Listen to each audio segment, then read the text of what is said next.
I'm from the south side of Chicago. As everybody here, a town we call Englewood. It's, you know, a known town out there. It's like, they call it a bad neighborhood, but, you know, whatever you want to call it. But that's where I grew up, and just being myself, as even a child, I've always just had my own way I was moving and living, and even with different things going around me, like, you know, it's gang banging and all type of stuff going around that I can easily get influenced by and just fall into. But first off, my grandmother, she was the one that had us like, hey, you're not going to do that. You're going to do this, and you're going to learn about music. You're going to do this, and blah, blah. And it wasn't until I was like about like 5 or 6, and she used to play a lot of like oldies, James Brown, different stuff like that. Okay. And one day, I remember I was sitting on the back porch, and I hear this song, Super Bad, by James Brown. And I'm just like, man, that song is like, what's this? What's this? And I got into it, and for some reason it stuck with me. And then I don't know, just changed into some whole other thing where I'm like, I'm gonna start wearing suits. I like to dress up. So anytime Easter came around as a child, I was like, well, let's go pick out our suits. Let's go get what we're gonna wear. And I would always like pick like these purple or pink suits or something just like just stood out. And then my dad, even my grandma, like, you know, this guy is different. Now she was playing that music. How did you go on your own, seek out the visuals that were associated? Yeah, when I got older, when I was able, because like even from a child, I'm like, okay, but I started asking questions more about like, who's James Brown, blah blah, and then, you know, Michael Jackson. I eventually already knew him because, you know, he was already known, right? And so it was like, then as I got a little older and, you know, you able to search and look up things, I was like, okay, I go look up James Brown, look up, you know, Michael, and all of these different artists. But really, the one that like stuck out to me, not saying that James Brown he's the main, that's the root. Sure. But then one day, we was living in, we was on a trip out in Memphis, I think, or something like that. And my dad was playing Let's Go Crazy by Prince. And I was like, man, okay, what is this? And he's just playing the whole Purple Rain album. So that happened. A couple of years later, I had to be about, let me see, I was in teenage years by then, probably had to be 13, 14, something like that. And I'm just flipping through the TV, Purple Rain pop up. And I'm watching, and so I was like, yep, this is the type of stuff you about to do. I'm like, you know, I was just kind of avoiding it, even though in between that time span, me and my little brother, we like, you know, children do little dances for my grandma, put on little shows and stuff like that. And to the point my grandma would take us out, we'll be in a grocery store somewhere, and she'll be just talking about it so well, like, oh, my grandkids, they do this, they flip off tables, they do this, they do splits and all of this. And people will be like, oh, okay. And then she's like, oh, y'all sing a song. We'll just have to bust out and start singing. All of that, like, even though my cousins and my brothers and stuff was doing the same thing, but it just stuck with me. And even when getting older, I just kept moving forward with it. Like, okay, this music thing is what I want to do. And what was the music of whatever time, like whatever it was hip hop, whatever, I want to do funk. And that was what was in my soul. Always stayed with you as the funk. When you spoke about when you were much younger and you said you moved differently or you had a different way about you, so I would imagine that left you open to influences, whereas other people would take them where they found them, like, he's on the radio and that's it. It's not a part of my life or a way of life even. It's just a song. So I guess was it easier for you to adopt these different sounds and I guess musical perspectives? Was it easier for you to do that because you didn't feel akin to the, I guess, normal society? Yeah. Do you know what I mean? Yeah, it was like, that's what made me, I don't know, like, and now, even now, it's like, even hearing something, I can hear, it's like, even as a child, I didn't understand it so much when I heard the music, and I just know I hear guitars, drums, and it just did something to me, where it was like, okay, I must be in tune with something that's just keeping me to be like, okay, why I can hear this guitar so good? Why can I hear these drums so good? Why I hear these rhythms that's just doing something to me against even hearing whatever the song music of that time was. Sure. And just be like, okay, well, whatever. And then going to hear like James Brown, Al Green, or whoever, and I'm like, oh man, I love this stuff. And I knew like, okay, it got to be something. So for me, it was just diving deeper and learning, honing whatever that was. Sure. And just even if it was just sitting at home pretending to sing and do these James Brown songs and learn how to do these splits and stuff, and just watching till I was like, okay, I can do that. And then just watching Prince and him doing the double splits, and all right, I'm gonna learn that too. And I'm gonna do this, I'm gonna do that, I'm gonna do that. All right, okay, I'm gonna learn how to watch interviews and see, Sure. you know, what their mindset was at, what type of person are they, what, you know, what type of vibration do they hold, and then to help me discover myself even more, you know. Sure. So What was you said there was some hesitation with it as well. You were investigating all of these things, and you would perform at home in front of people you were comfortable with. Was it jumping up on stage in front of strangers, or was it you weren't quite sure about yeah, I wasn't sure. I just was role? really, because it was at first before I was even thinking about. I was kind of like you were saying about, you know, some people would listen to something and be like, okay, that's a song on the radio. I would kind of like pretend like, okay, that's something on the radio, but then I'm really deep inside like, man, that's like, You know, gotta have it. yeah. And so it was just like with me, it was more, you know, I was in a moment where I was like, I'm gonna be a chef. Like I was just all over the place. Where I'm Sure. like, the music just always stayed there. My love for music was just there to the fact I just broke down.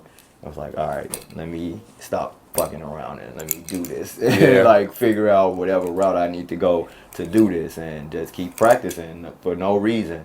Like even after, like even when I got older and after like high school and stuff, I still would just like practice for no reason at all. I didn't even have any visions of creating a band at first. I know I wanted to do it, but I wasn't like putting myself into that scene yet at all. I wasn't even in like high school. I think I waited to senior year of high school to finally put a group together. And it was like with the last year of high school. It was like, man, we need something for this assembly. You want to do something? Okay, I play drums.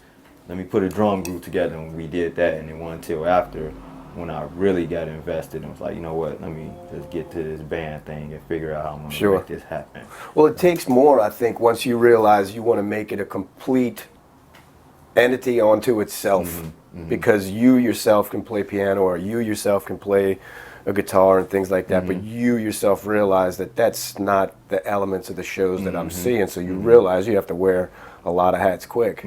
You're already trying to figure out how to be a dancer and what instruments speak to you, but now you got to be a band coordinator and a recruiter and possibly a travel agent and you know, all of theatrics all and of production. It's a lot. So senior in high school, you said something else too that resonated with me, and it was that you always found yourself deep diving into music for no reason, and I always felt the same. I've played piano for many years, and you know, as a child, like you're saying, I sat down and played for no reason. There was nobody behind me saying you need to do this, or it wasn't me saying I'm going to be a super famous piano player one day. It was none of those things. It was just I got to do it. I don't know why, and it makes me feel great when I do it. So I always come back to it. You know what I mean? And I think that's something that's to be revered, because if you have good motives, it's one thing, but if you can't tell why and you're so unbelievably drawn to it inexplicably, then